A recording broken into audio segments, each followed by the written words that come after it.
aqui em nome da Cardioped dessa vez. Como vocês... Eu sou a doutora Juliana Neves, nem todos me conhecem. Eu sou cardiopediatra, pediatra de formação, cardiopediatra de especialidade e faço intervenção em cardiopatia congênita. Faço parte da equipe da Cardioped, com muito orgulho realmente de fazer parte desse grupo.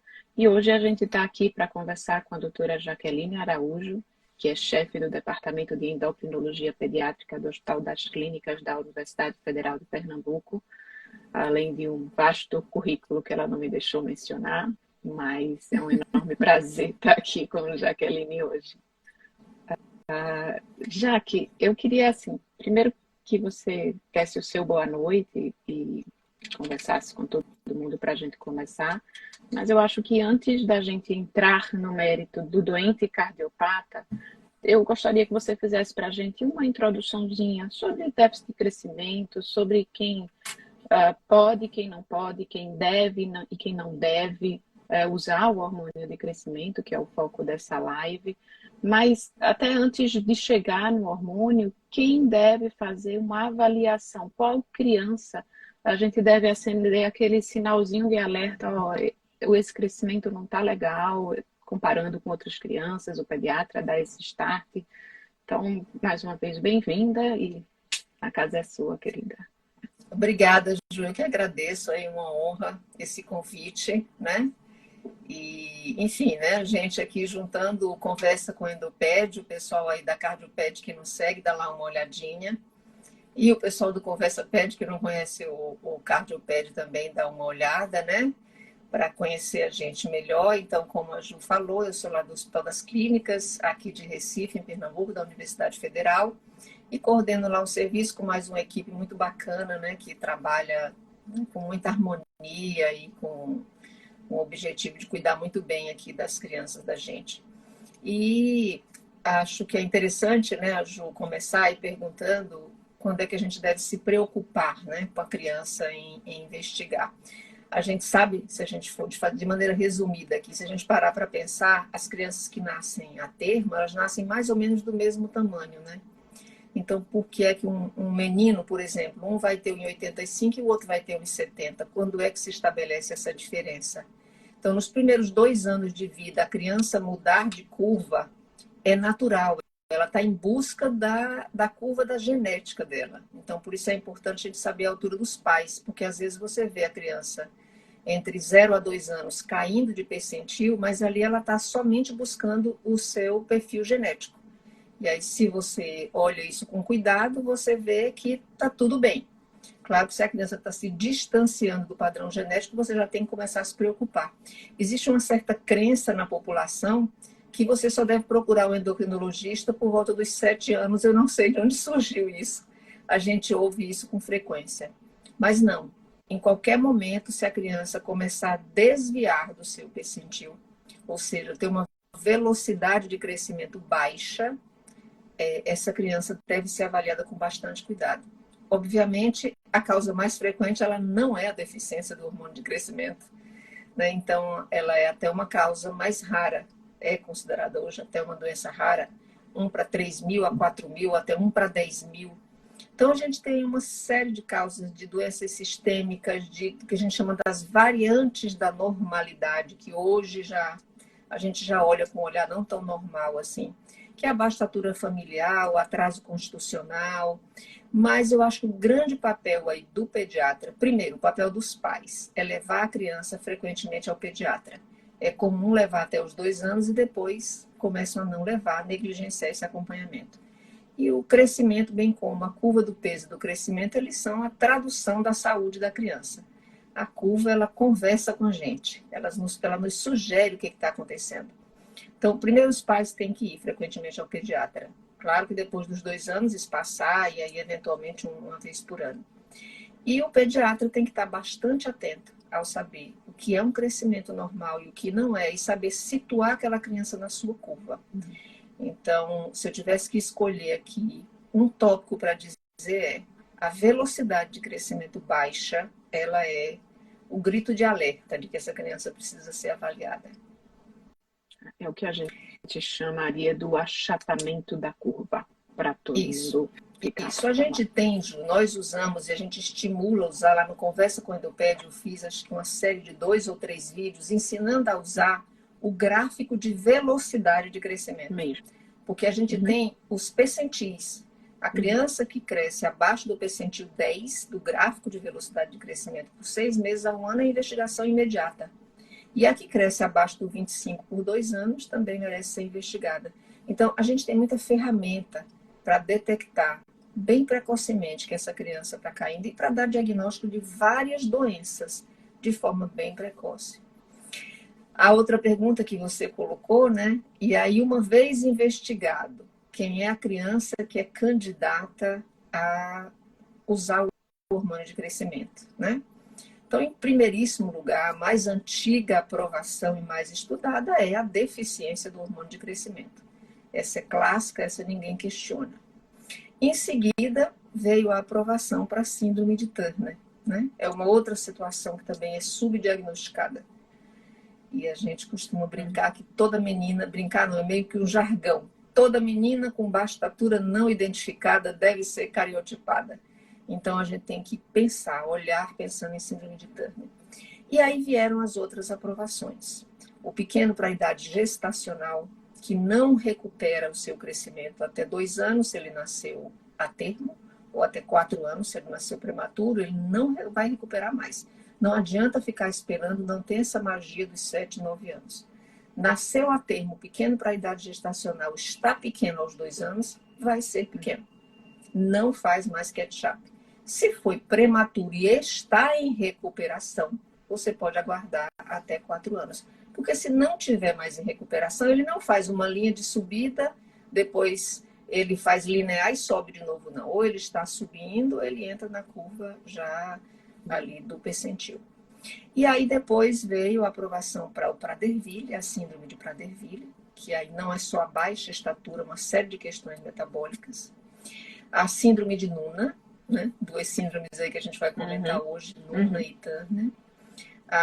A baixa estatura idiopática, que quem é? Todas aquelas crianças que você não achou uma causa, mas eles vão ficar abaixo do último percentil, na realidade 2,25 dizia o padrão, é o que classifica, é o que candidata a criança como tratamento de indicação formal, né? Enfim, da média, né? A gente hoje trabalha muito com desvio padrão.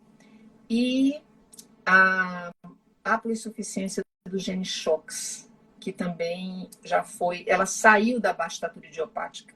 A gente descobriu o que é esse gene SHOX. É o gene que, na maioria das vezes, essa haploinsuficiência do gene SHOX, ele justifica a baixa estatura das meninas com síndrome de Turner. Mas aí a gente tem uma condição onde o cariótipo é normal, mas a menina é baixa. É uma forma de displasia óssea e que também há indicação do tratamento com hormônio de crescimento. Então, essas são as indicações aprovadas pelo FDA, tá? Aqui no Brasil, se eu não me engano, só a mutação do SHOX não entrou ainda pelo FDA. Eu digo que aí tem 3 categorias. Tem o que o FDA aprova, tem o que a Anvisa aprova e tem o que o governo fornece por norma técnica. O governo só fornece por norma técnica para deficiência do GH e síndrome de Turner.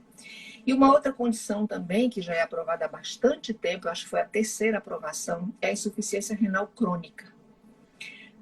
Mas é interessante que esses pacientes a gente tem poucos. Acreditamos que porque a condição de gravidade deles faz com que os pais se preocupem menos com a altura, né? Eles já têm tantas outras complicações que eles buscam menos. E às vezes quando buscam muito tarde, né? Aí é isso, Ju. Essas são as indicações, digamos, formais. Excelente, Jaque. Eu acho que a gente pode dar uma entrada no escopo da nossa live, começar a falar dos cardiopatas propriamente ditos. Eu vi que a gente tem vários colegas aqui, realmente, vários pediatras, cardiopediatras, identifiquei algumas endocrinopediatras também, porque é um tema de interesse muito geral. Identifiquei também várias mães, tá, Jaque? Então, para a gente dar uma organizada na nossa live, a gente vai começar a conversar sobre os cardiopatas que precisam fazer o hormônio de crescimento. E eu queria dar uma introdução sobre o porquê o cardiopata não cresce, né? A gente tem cardiopatias congênitas, cardiopatias adquiridas.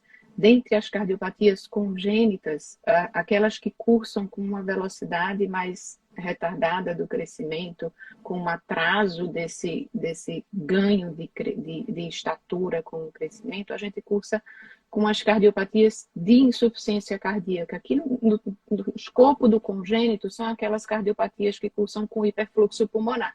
É a CIA, a CIV, o cano arterial, o defeito de septo AV, que está muito associado à síndrome de Down, o troncos arteriosos. Então, as cardiopatias de hiperfluxo pulmonar que cursam com insuficiência cardíaca, elas tendem a ter, inicialmente, um déficit de ganho de peso. Então, é aquele bebê no primeiro ano de vida que não ganha peso tão adequadamente.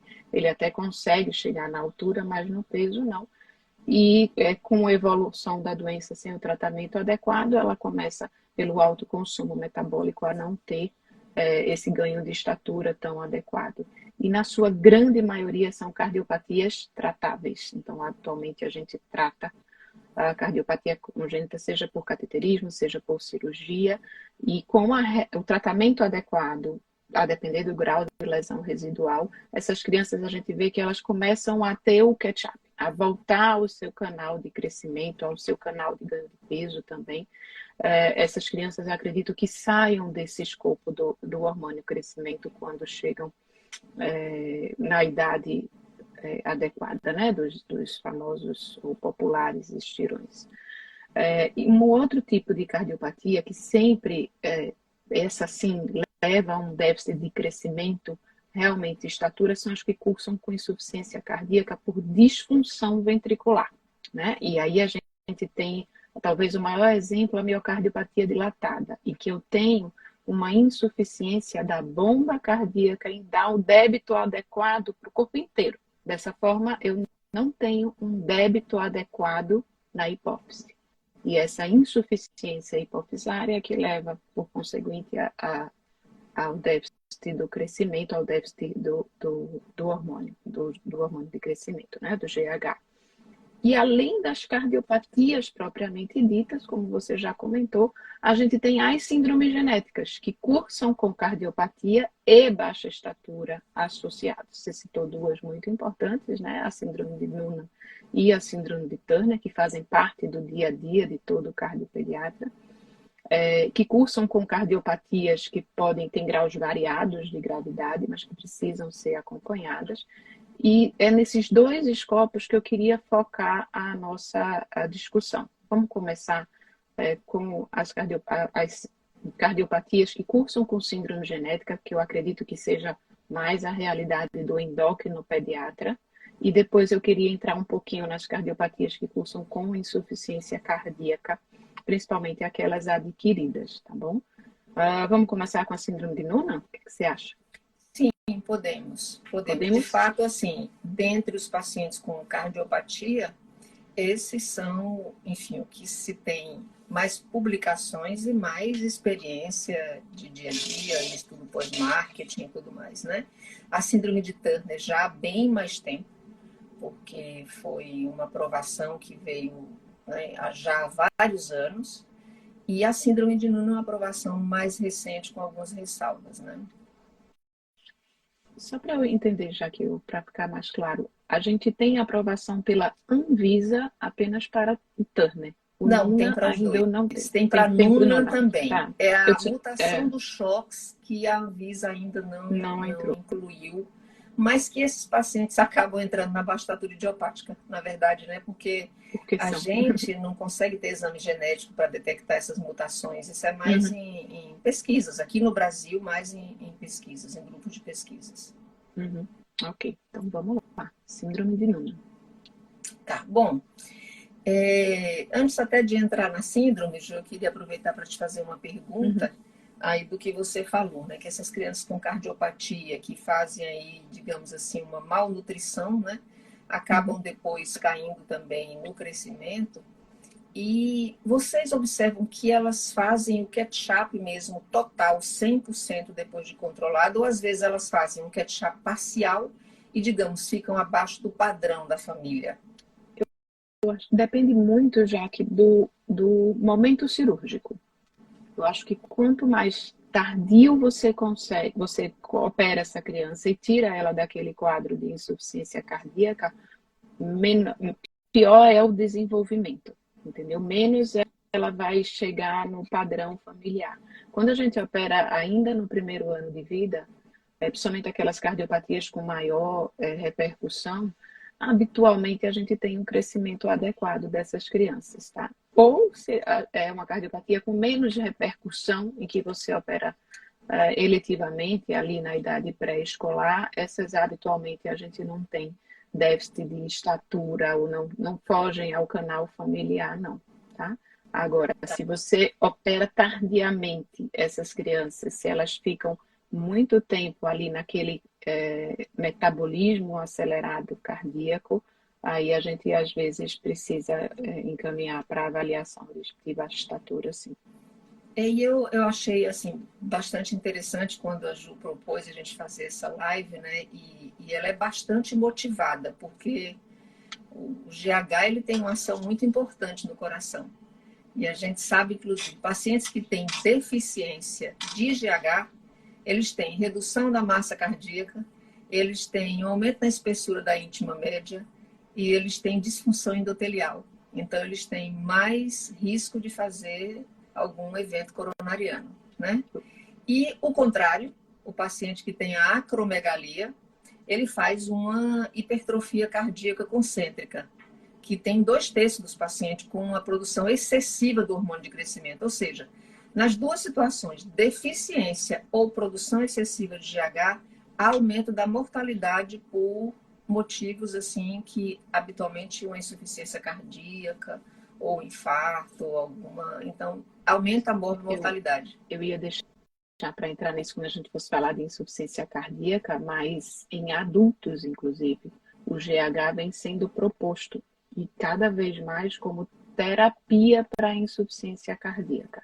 Nos não deficientes. Nos não adultos, nos não deficientes de GH, exatamente pelos efeitos do hormônio do crescimento no sistema cardiovascular, como você falou, como um todo, né? Eles promovem o espessamento miocárdico naqueles pacientes que têm déficit, né? A influência do GH na rigidez da parede aórtica, ali na camada média da aorta, a gente vai falar um pouquinho mais sobre isso na síndrome de Turner, também é benéfico para o paciente com insuficiência cardíaca, né? Além da manutenção de um nível adrenérgico um pouco mais alto nesses pacientes. Então, o GH, ele vem sendo estudado, inclusive, mas em pacientes adultos, para tratamento de insuficiência cardíaca por conta desses efeitos cardiovasculares. É lógico que tudo dosando e monitorado, né? Se a gente passar da dose, o IGF-1 subir ali os 2 percentis padrão, ele pode ser deletério, como você falou, né? Isso. Então, é o balanço, né? Exatamente. Da não deficiência e da não aplicação excessiva, que é uma preocupação da gente. Mas vamos lá, para não fugir da tua agenda, vamos falar um pouquinho da síndrome de Turner, né? Então, dentre essas síndromes que cursam com a cardiopatia, a que mais se tem experiência e mais já é tratada, onde a gente tem, né, essas pacientes, como eu falei, várias estão por aí sem diagnóstico ou diagnóstico muito tardio, quando a gente às vezes já nem tem mais a oportunidade de fazer um tratamento adequado para a estatura. Mas o problema delas não é só a estatura, né? As cardiopatias, os riscos que ela tem de surdez, de alteração renal, de várias outras. E dentre as cardiopatias, a mais comum é a válvula aórtica bicúspide, né? E a coartação da aorta. E essas pacientes, elas já vêm sendo tratadas há bastante tempo. A dose, ela é suprafisiológica, porque a síndrome de Turner nada mais é do que uma displasia óssea. É tanto que a gente tem uma resposta boa, melhora a altura dessas pacientes, porque a altura espontânea, sem o GH, é em média 1,43 m. Isso é uma altura disfuncional, né? E aí a gente trazendo esses pacientes para casa do 1,50, 1,55, isso depende de vários fatores, de começar cedo o hormônio, da altura da família, enfim, da obediência ao tratamento e tudo mais, da puberdade, se vai ser espontânea ou não. E então os pacientes têm uma resposta que é boa, mas é uma resposta limitada pela displasia óssea. Então a gente usa uma dose que ela é suprafisiológica em alguém que já de base tem uma cardiopatia congênita. Claro que no começo a preocupação foi muito grande, principalmente será que vai aumentar a ruptura de aorta, né? Será que vai piorar a obstrução do lado esquerdo do coração, né? Será que vai ter hipertrofia dessas câmaras?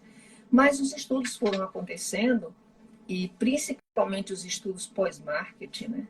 Eles foram também acontecendo e se viu que não há um aumento das complicações cardíacas nessas pacientes com síndrome de Turner. Usado de maneira correta, monitorando IGF-1, é seguro. Não há estudos que relatem. A gestação, ela é um evento muito mais complicado para uma menina com síndrome de Turner do que o uso do GH. Né? É muito mais associado a complicações cardíacas. Sim. Então, hoje a gente usa com segurança, mas claro, quando há uma cardiopatia, uma coartação de aorta, a gente está sempre dividindo ali com o cardiologista. É recomendado você já triar essas crianças, né, desde o momento do diagnóstico. Mesmo se for intraútero diagnóstico, quando nasce, você tem que fazer um eco. É recomendado pelo consenso que assim que a criança tiver condições de fazer uma ressonância cardíaca sem anestésico, ou seja, já mais na adolescência, você deve fazer, porque algumas cardiopatias não são detectadas pelo eco. E a gente está sempre acompanhando ali junto com o cardiologista. A criança que não tem nenhuma cardiopatia assim grave nem descompensada, você faz essa avaliação inicial e depois a cada 3 a 5 anos é o que recomenda o consenso. Mas naquelas onde você, né, tem um cuidado maior, o acompanhamento é mais de perto e aí é você também que vai dar para a gente esse guia, Ju, de como é que é a tua experiência e o que você leu em relação ao síndrome de Turner e a coartação da aorta, que eu acho que é o mais preocupante para a gente. Então, já que na síndrome, você falou lá atrás, né? Baixa estatura em menina, tem que investigar a síndrome de Turner. Eu vou mudar um pouquinho. Válvula aórtica bicúspide em menina é quase que obrigatório investigar a síndrome de Turner, porque a associação é muito frequente, né? E a válvula aórtica bicúspide isolada, ela realmente é uma cardiopatia benigna. Alguns chamam até de uma variação de anatomia. A válvula aórtica, como todo mundo sabe, ela é normalmente tricúspide e em alguns indivíduos ela é uma válvula, só tem 2 foritos, né? A gente chama uma válvula bicúspide. Mas na síndrome de Turner e em outras cardiopatias, em outras síndromes genéticas, a válvula aórtica bicúspide ela é, na verdade, um marcador de uma outra doença, que é a doença da camada média da aorta, ou a fragilidade da camada média da aorta, que é a camada muscular. A camada muscular da aorta, que é para ser um músculo liso, compacto, né? Em quem tem doença da parede da aorta, ela é uma camada mais hidrofílica, ela tem mais água do que o habitual. Então, essa parede menos rígida da aorta favorece a dilatação da aorta ascendente, o aneurisma de aorta ascendente, e aí, por conseguinte, o risco de ruptura de aorta, que é a causa de mortalidade, na verdade, na mulher com síndrome de Turner, muito mais frequente, como você citou, durante a gravidez, ou no puerpério, né, também uma situação de alto risco para a mulher com dilatação da aneurismática da aorta. Os hormônios da gestação favorecem esse risco, tá bom? O mais importante, ao meu ver, na síndrome de Turner, é que, antes de começar qualquer tipo de terapia, na verdade, é que essa avaliação inicial, né? Se eu tiver uma cardiopatia com indicação cirúrgica, ou seja, uma coartação da aorta que não foi tratada e que leva à hipertensão, ela deve ser tratada antes de se iniciar o hormônio do crescimento, porque, por exemplo, a coartação da aorta leva à hipertensão, né? E eu estou falando que eu vou fazer um hormônio que vai aumentar os níveis adrenérgicos. Então, vai aumentar o metabolismo da glicose nesse contexto também. Então, o ideal é que eu consiga controlar a hipertensão arterial dessa paciente antes de iniciar um hormônio que, teoricamente, vai subir esses níveis tensionais. Então, se há coarctação de aorta, tratar a coarctação da aorta, tá? Uma outra cardiopatia que pode estar associada à síndrome de Turner são as obstruções do coração esquerdo, de uma forma geral, né? A obstrução subaórtica, a obstrução da própria válvula aórtica bicúspide. E aí, quando ela não abre bem, sim, é doença, e a gente tem que questionar se precisa ou não desse tratamento, e ele deve ser feito antes do início da terapia. Lembrando que o GH ele é iniciado na síndrome de Turner em idade muito avançada, e muito precoce, né? Então, É ali a partir dos... indicado, nem sempre a gente consegue, mas consegue. o ideal é que você inicie ou logo que a criança começa a desviar da curva, que isso acontece entre 1 a 2 anos de idade, ou até antes às vezes, mas assim, a do Nuno é mais precoce. Logo com 4 meses começa a cair. A do Nuno da síndrome de Turner é um pouquinho mais tardia, mas pode ser precoce. E hoje o consenso pede assim, por volta dos 2 anos, porque é quando de fato você começa a perceber a queda. Só que são raras as situações em que a gente consegue, e não somos só nós não, a média de diagnóstico no mundo todo é entre 9 a 11 anos. Então, são crianças que ficam expostas por muito tempo ao hormônio do GH. Então, eu acho que mais importante, talvez, seja o acompanhamento dessa doença. Como você falou, um screening inicial, né? Afastado outra cardiopatia estrutural. Então, Turner, válvula aórtica bicúspide, aorta normal, esse é aquele que a gente fica tranquilo. E o que é uma aorta normal, eu acho que isso é importante ser dito também, né? Porque não é só medir e dizer. A gente, em pediatria, a gente usa muito o Z-score, né? E o Turner tem um Z-score específico para a aorta do Turner. Então, o Z-score do Turner, ele deve ficar ali mantido até os 2 desvio padrões acima. Quando a gente passa para o 2,5, já é um paciente de risco moderado, né? Um Z-score acima. Então, esse é aquele doente que a gente não vai deixar para avaliar a cada 5 anos, começou o hormônio, a gente tem que ter uma avaliação pelo menos anual, né? E uma mudança de desvio padrão para cima já acende o alerta que aquela aorta está dilatando um pouco mais do que seria o habitual, né? O ideal é que ela se mantenha no canal de Z-score em que iniciou o tratamento. A dilatação da aorta não tem nada que comprove que ela é provocada pelo GH, muito pelo contrário, né? O GH, como eu falei, ele tende a aumentar a rigidez da parede da aorta e tende a frear essa dilatação, é o que os estudos têm mostrado. Mas ela pode acontecer independente do GH, isso deve ser monitorado, tá bom?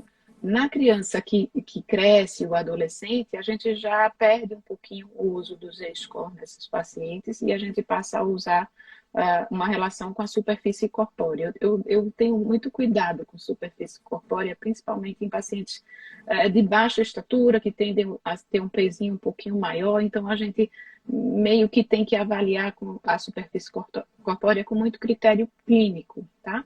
E por que esse cuidado com a aorta? Quando a gente sobe além do 2,5, 3 desvios padrões do Z-score da aorta ascendente, ou quando a gente atinge a medida da aorta indexada pela superfície corpórea maior que 2,5 centímetros por metro quadrado, esse é o paciente que começa a entrar maior do que 3, perdão, centímetros por metro quadrado, esse é o paciente que começa a entrar no risco de ruptura de aorta.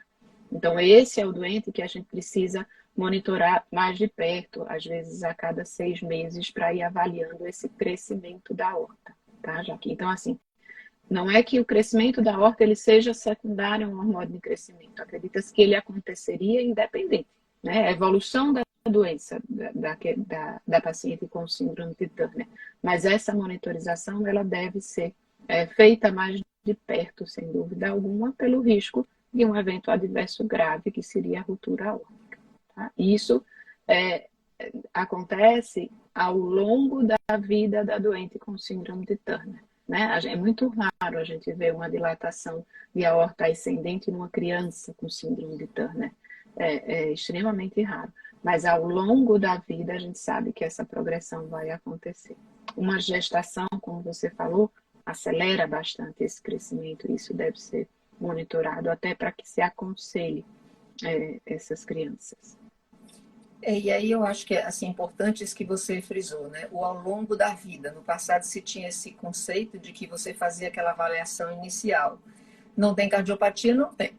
Não, essa paciente ela deve ser sistematicamente acompanhada e, enfim, é até colocado, como eu já referi no consenso, que assim que possível, assim que você puder fazer sem sedação, você deve fazer uma ressonância, porque às vezes você não Isso, consegue detectar todas essas. E muitas isso. vezes nos estudos com GH, eles iam avaliar e aí, digamos assim, surgia uma cardiopatia, mas não é que surgia, não foi diagnosticado no passado, porque era algo típico ali da síndrome de Turner e que Isso. nada tinha a ver com o uso do GH. Então, esse conceito de que não é avaliado no momento do diagnóstico e depois esquecer e dizer, não, ela não tem cardiopatia. Ela pode ter, Uhum. e você não diagnosticou, ela pode vir a evoluir para uma cardiopatia, né? Exatamente, né? Principalmente se tiver associado à válvula aórtica bicúspide, né? A válvula aórtica bicúspide, como eu falei, é um marcador. Tem Turner, tem válvula aórtica bicúspide, essa criança vai ter que ser seguida porque há um risco de desenvolver aneurisma de aorta ascendente. Em relação aos exames de imagem, você comentou e eu esqueci de retornar, a ressonância é um excelente exame, avalia super bem a válvula aórtica bicúspide, avalia a função e a disfunção da válvula aórtica bicúspide, mas como a gente sabe, é um exame que exige anestesia geral, não é todo paciente que tolera fazer. O ecocardiograma na criança, o ecocardiograma transtorácico, tem excelente qualidade de imagem. A válvula aórtica bicúspide é também bem avaliada, assim como sua função e disfunção, quando for o caso. Agora, as medidas da aorta inicialmente devem ser feitas pelo eco transtorácico. Se há suspeita de dilatação de aorta ou se a aorta medida ao ecocardiograma ultrapassa os dois desvios padrões, como a gente comentou, um outro exame de imagem deve ser feito. Na criança muito pequena, a ressonância exige uma anestesia geral, exige apneia, então é um exame realmente complexo antes Sim, da sim. adolescência. A tomografia é um exame que exige uma sedação apenas, tá? E a gente consegue imagens anatômicas e medidas muito acuradas da aorta dessas crianças. Então, o screening ecocardiograma, né? Tá ali, tá na mão. Hoje a gente tem pessoas extremamente experientes, tem técnicas e medidas, como eu falei, tem o Z-score que é usado universalmente por todo mundo, então é um padrão que a gente pode seguir, pode tentar acompanhar essa evolução, mas houve dilatação da aorta, um exame de imagem mais acurado, seja a ressonância, se for possível, se for no adolescente, adulto jovem, ou a tomografia nas crianças menores, deve ser feito.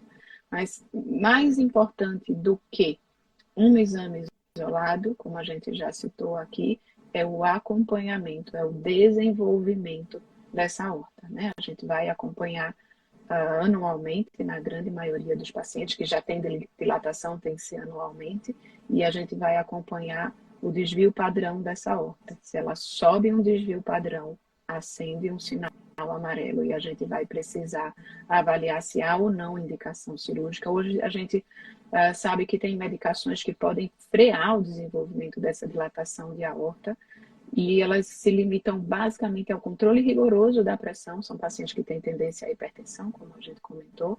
Então, a gente usa medicações beta-bloqueadores e bloqueadores do sistema renina-angiotensina, como a losartana ou propranolol, para tentar reduzir a velocidade de dilatação da aorta.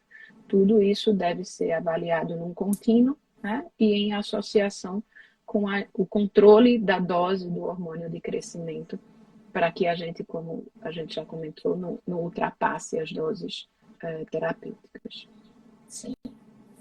E aí a síndrome de Nuna, né? Não, não. Ju. Vamos lá, tem várias perguntas aqui da síndrome de Nuna. Dani está aqui com a gente, checando essas Já vi perguntas. que saiu aqui perguntas do tipo, e na estenose valvar pulmonar, né? Que aí Isso, a gente já está praticamente isso, falando isso. da síndrome de Nuna, né? Isso. E É, aí, eu vou pedir para você começar. A gente tem vários pais aqui que têm já o cariótipo, não, o exoma do seu filho, já com a variante da síndrome de Nuna. Faz diferença já que se eu tenho uma variante PTP, se eu tenho uma variante CRAS, faz diferença para o tratamento a variante da síndrome de Nuna? sim. Na verdade, assim, as variantes, a gente sabe que a maioria é o PTPN11, né? Mas aí dentro do PTPN11, o tipo de mutação já vai fazer diferença. Então, existem algumas doenças onde o risco aumenta dependendo da mutação que você tem, dentro do mesmo gene ou em genes diferentes, né?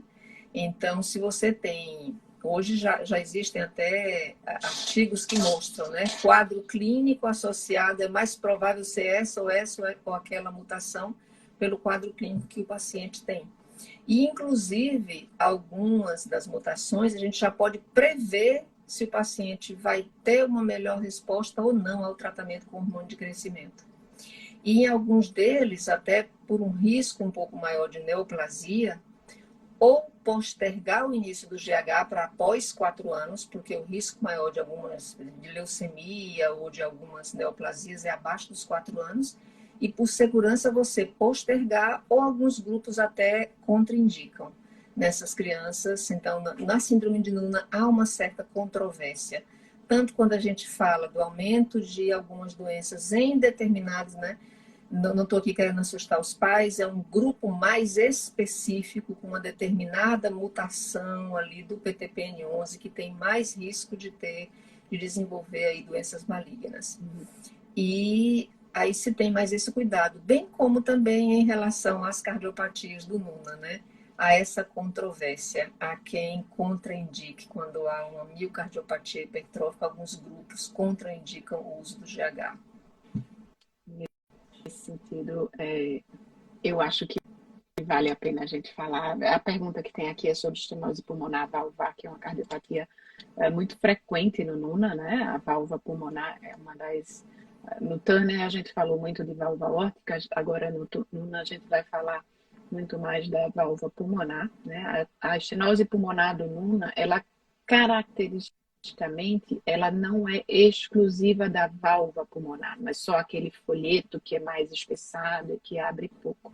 Caracteristicamente, a síndrome de Noonan tem estenoses acima do plano valvar. Então, é uma doença também da artéria, agora da artéria pulmonar. Tá? Na grande maioria das crianças, no tronco arterial pulmonar, ou seja, uma estenose supravalvar pulmonar, de tratamento na grande maioria das vezes cirúrgico. Muitas vezes a gente até tenta um tratamento menos invasivo, um cateterismo, uma valvoplastia pulmonar, mas quando a estenose é acima do plano valvar, esse tratamento tende a ser cirúrgico. Não há, como a Jaque já falou, nenhuma relação entre o hormônio do GH e o surgimento ou a evolução da estenose pulmonar do Noonan. A gente sabe que a estenose pulmonar ela pode progredir ao longo dos anos e pode aumentar, a gente chama gradiente, né? A gente quantifica a importância da estenose pulmonar quando a gente fala em gradiente ao ecocardiograma, e aqui a avaliação ela é primariamente feita pelo ecocardiograma. Esse gradiente deve ser avaliado nos primeiros anos de vida, até os 2, 3 anos de vida, pelo menos a cada 6 meses, tá? Esse gradiente deve ser avaliado após os primeiros anos de vida, pelo menos uma vez por ano, e essa evolução para uma piora desse gradiente, uma estenose, um incremento no grau de estenose pulmonar e uma necessidade cirúrgica, ela acontece independente do uso ou não do hormônio de crescimento. Então,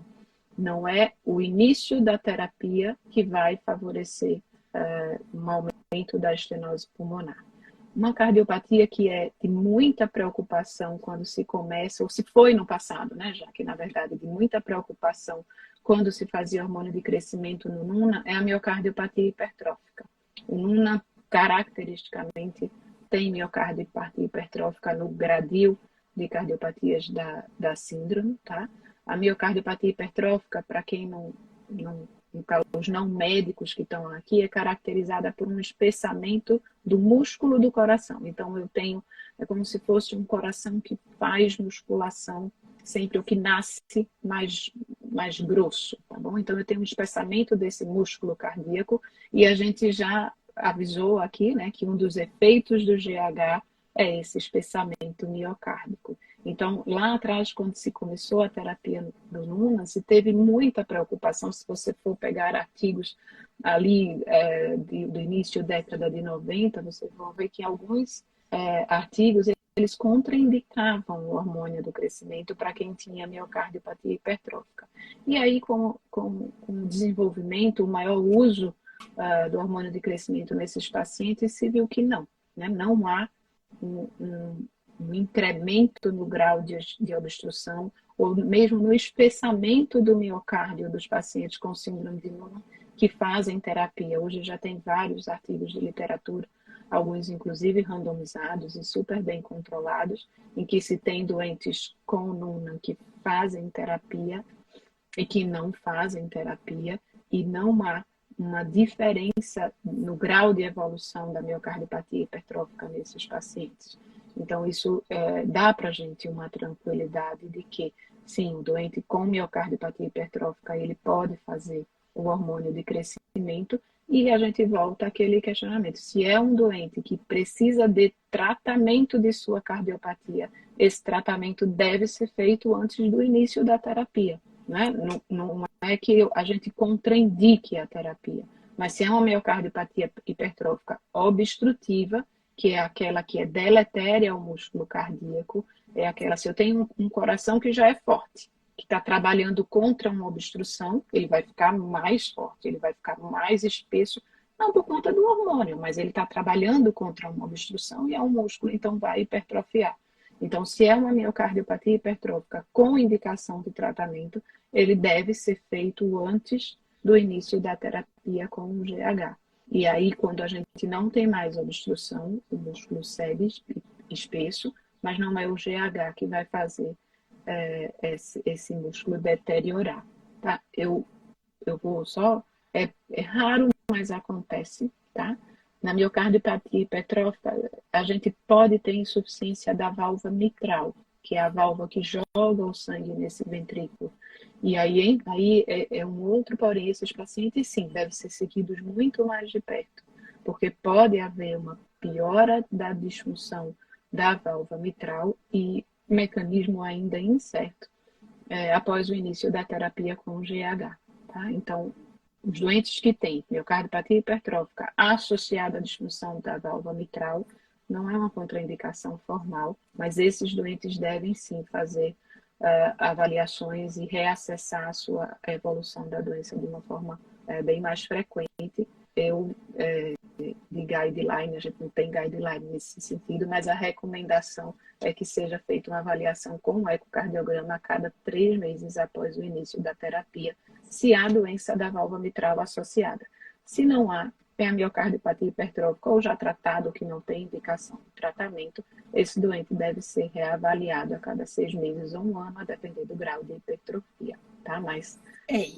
enfim, né? Além dos estudos aí que você já citou, né, Ju, a gente tem aí a nossa experiência na prática com esses pacientes que a gente trata, acompanha regularmente e vê que, de fato, o GH ele não contribui para a piora dessa cardiopatia. E os estudos aí, tem estudos grandes aí, já pós-marketing, de quase 500 pacientes com síndrome de Noonan tratados e que não aumentou o risco de complicações cardíacas nesses pacientes usando o GH, que, mesmo sendo uma dose suprafisiológica, a gente tem sempre o cuidado de manter ali o IGF-1 dentro da normalidade.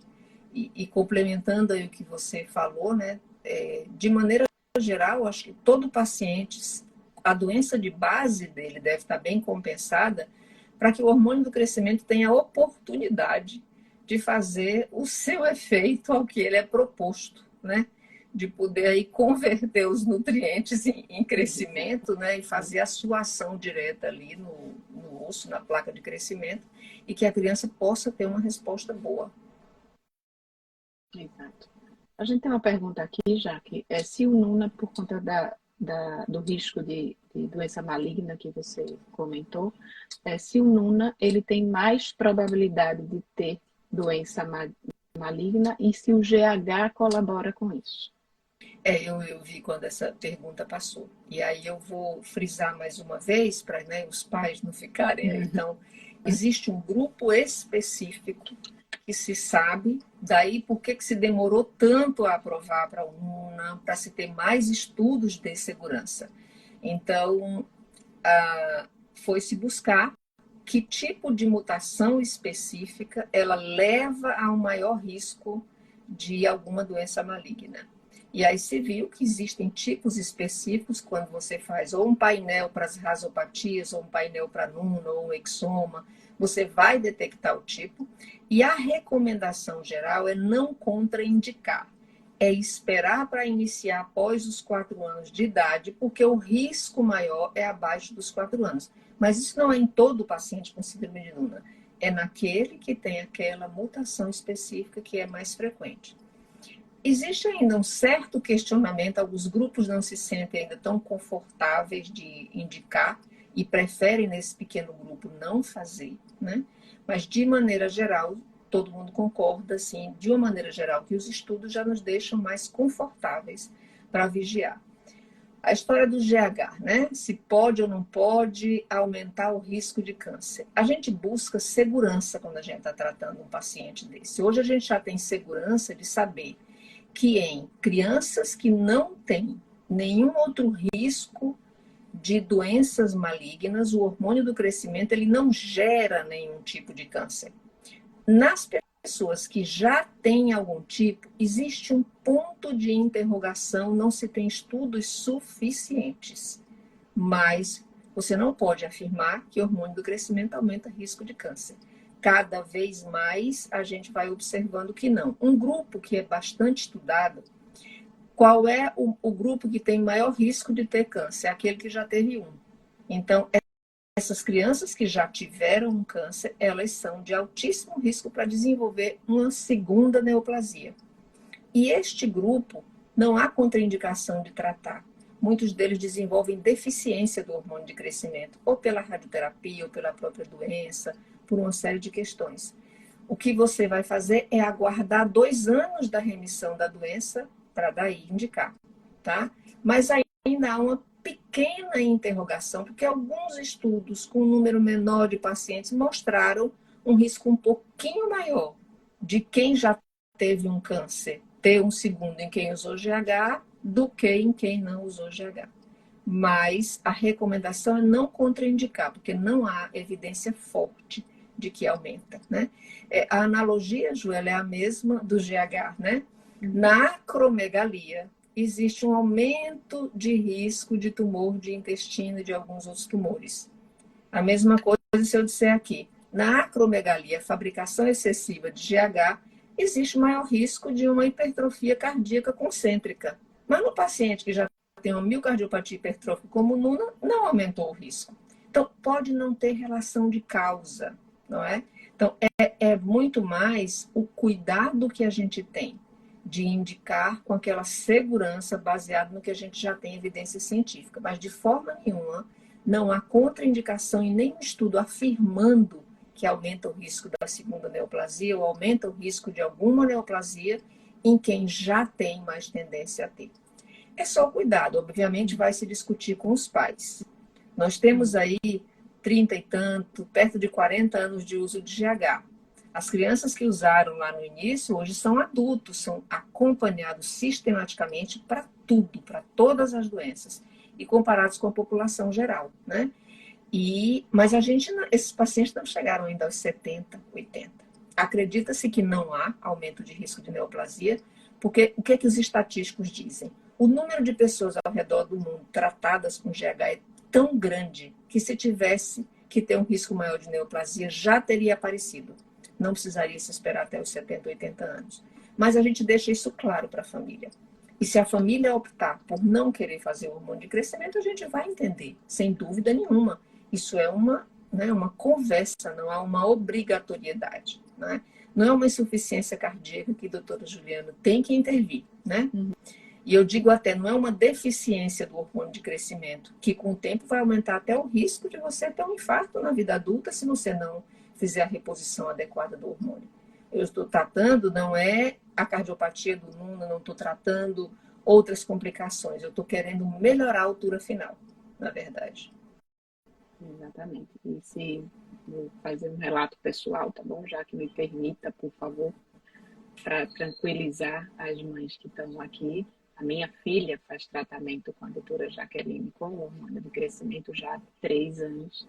E essa mesma segurança que ela passou aqui para a gente, ela vem passando para mim ao longo desses anos inteiros e eu estou muito tranquila com o tratamento. Então, se cabe Obrigada, aqui, Ju, que bom. peço a licença a Jaqueline, eu sou muito grata pela segurança que ela me passou no início do tratamento e pelo segmento ao longo desses quase 3 anos. A gente vai fazer já quase 3 anos de tratamento. A E ela gente hoje vem muito já, bem, já obrigada. respira mais tranquilo, né? Com tudo que a gente tem de estudo e de experiência. São muitos estudos. E o N, o número de pacientes no estudo, são enormes, gente, né? Assim, 60 mil pacientes, 70 mil pacientes. A gente não está falando de estudos pequenos, são estudos muito robustos. Ok, vamos para Agora, mais isso não algumas nos perguntas? autoriza a sair prescrevendo hormônio de crescimento à Claro. toa. A gente tem que tomar um cuidado, porque é muito usado aí para fins estéticos e às vezes para aumentar a altura de quem não é baixo, né? Não é isso. A gente não vai mudar o cenário da população mundial. Eu brinco e digo que se a gente não tomar cuidado, daqui a pouco os consultórios estão cheios de baixinho de 1,80, né? Porque fica todo mundo querendo ser mais alto. Não é isso, eu estou falando de indicação formal. Tá? Claro. Já que a gente tem algumas perguntas aqui mais específicas, né? Se o Nuna, qual gene responde melhor ao GH na síndrome de Nuna? Se você tem Veja, esse isso aí dado eu para a posso gente. depois pegar, porque, enfim, a gente não São decora muitos, aqueles né? númerozinhos todos, São a muitos, pequena são muitos, mutação e muitas tudo, mas a letrinhas. pessoa pode mandar Isso. lá no nosso Conversa com o Endoped e eu mando para você qual gene que tem mais risco qual a mutação que tem mais risco da neoplasia, qual a mutação ou gene que tem. Então, enfim, a gente tem que ver, porque antes achava assim, o PTPN11 não responde, mas não, são dentro do PTPN11 que mutações são ou não, né, mais específicas. Eu vou fazer outra chamada aqui, né? O arroba conversa com a Endoped, para quem ainda não segue, é extremamente didático para pediatras, inclusive. Eu não sou especialista, eu não sou endócrino pediatra, mas para pediatras é extremamente ilustrativo. São orientações habitualmente muito práticas, algumas são mais específicas, claro, é um Instagram de endocrinologistas, mas para pediatras de uma forma geral, é uma forma de você entrar no mundo da endocrinologia e saber para quando eu devo lançar a mão desse ou daquele exame ou quando eu devo jogar para o endócrino pediatra. Então, para as mães de Nuna e Turner que estão aqui com a gente, para os pediatras que estão nos seguindo aqui no arroba cardioped, o arroba conversa com a Endoped é extremamente didático, tá? Obrigada, Coordenados Ju. pela É esse o nosso Jaqueline. objetivo, né? É trazer informação de qualidade Informar. para o pediatra, para o endócrino pediatra, para o estudante de medicina e para os pais que viram verdadeiros estudiosos. Enfim, quando os filhos têm um diabetes ou uma baixa estatura por alguma causa, eles não têm uma curiosidade muito grande e buscam muita informação de qualidade. Exatamente. Tem uma aqui para mim sobre uma bebê, que eu acho que é até minha paciente pela história aqui, uma bebê com estenose pulmonar e gradiente acima de 100.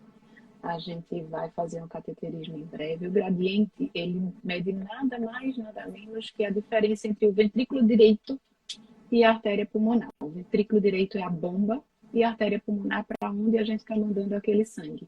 Então, eu tenho uma bomba que tem uma obstrução à frente. É como botar o dedo no bico da mangueira, né? Eu aumento aquela velocidade da água, eu aumento aquela velocidade do jato. Quanto mais alto o gradiente, maior a obstrução. Um gradiente de 100, como a mãe aqui que está esperando para a gente tratar, é indicativo de tratamento. Então, antes de começar qualquer outra terapia, a gente deve aliviar esse gradiente. Tá?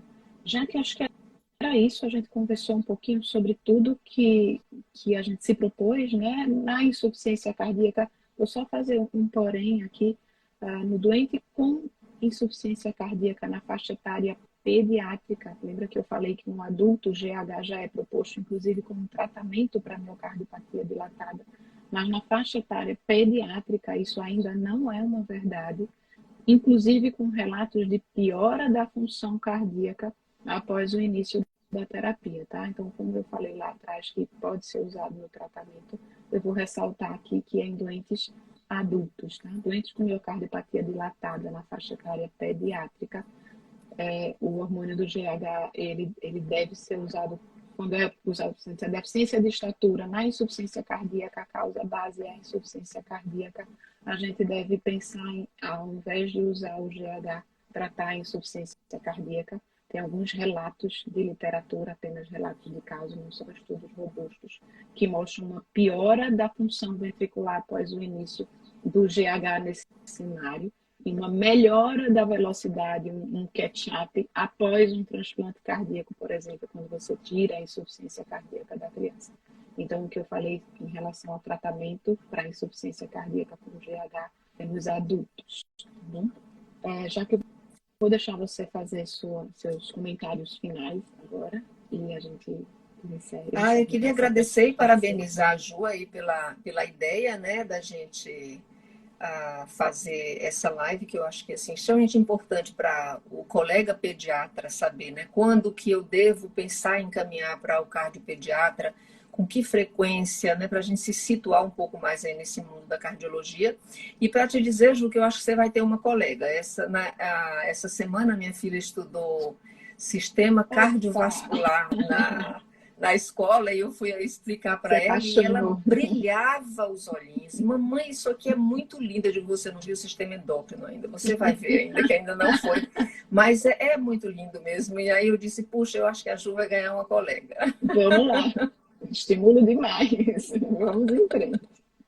E foi um prazer imenso estar aqui. Vamos marcar aí outras vezes, né? Que temos aí muito em comum. Claro, tem muita coisa para compartilhar, né, Jaque? Eu vou responder aqui uma última. Surgiu uma perguntinha aí, só para, acho que uma mãe, perguntando se ela já pode pedir o hormônio do crescimento para síndrome de Noonan pelo SUS. O SUS só fornece, por norma técnica, para deficiência do hormônio de crescimento e síndrome de Turner. Isso é o que está no SUS aprovado por norma técnica. As outras são aprovadas pelo FDA, Noonan está aprovado pela Anvisa, porém o governo, digamos, não tem a obrigação de pagar. Importante esclarecimento. Alguém perguntou aqui se quem tem arritmia pode fazer GH. Tá? Eu vou voltar aqui ao Turner, tá bom? Porque uma das cardiopatias que o Turner pode estar associado é a síndrome do QT longo, tá? No Turner, com QT longo, com risco de bloqueio, esses não há contraindicação, né? Como a gente já falou, o hormônio pode ser feito com segurança em todas as cardiopatias, tá? Mas o monitoramento do eletrocardiograma no Turner, com QT longo, com risco de desenvolver BAV, ele deve ser feito também rotineiramente, tá? Então, não há contraindicação do GH para quem tem arritmia cardíaca, tá bom? Bom, eu vou encerrar, a gente já está aqui há um pouquinho mais de uma hora, tá? Foi excelente, já que queria agradecer no meu nome pessoal, porque essa live ela foi um pedido meu realmente à Cardioped.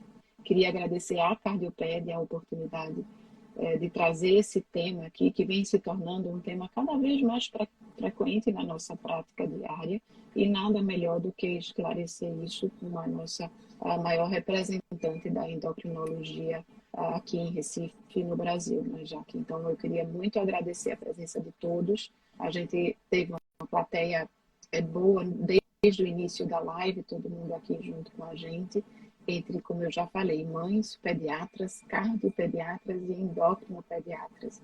Então, é uma plateia bem diversa e a gente conseguiu, espero que tenha conseguido esclarecer as principais dúvidas. Vou deixar novamente à disposição tanto o @cardioped quanto o @conversa com endoped, para que dúvidas que surjam sejam esclarecidas pelos nossos Instagrams. Tá bom? Agradeço demais, Jaque. Muito obrigada pela parceria de sempre. Semana que vem. Boa noite a todos. O prazer foi meu. Tchau, tchau, querida.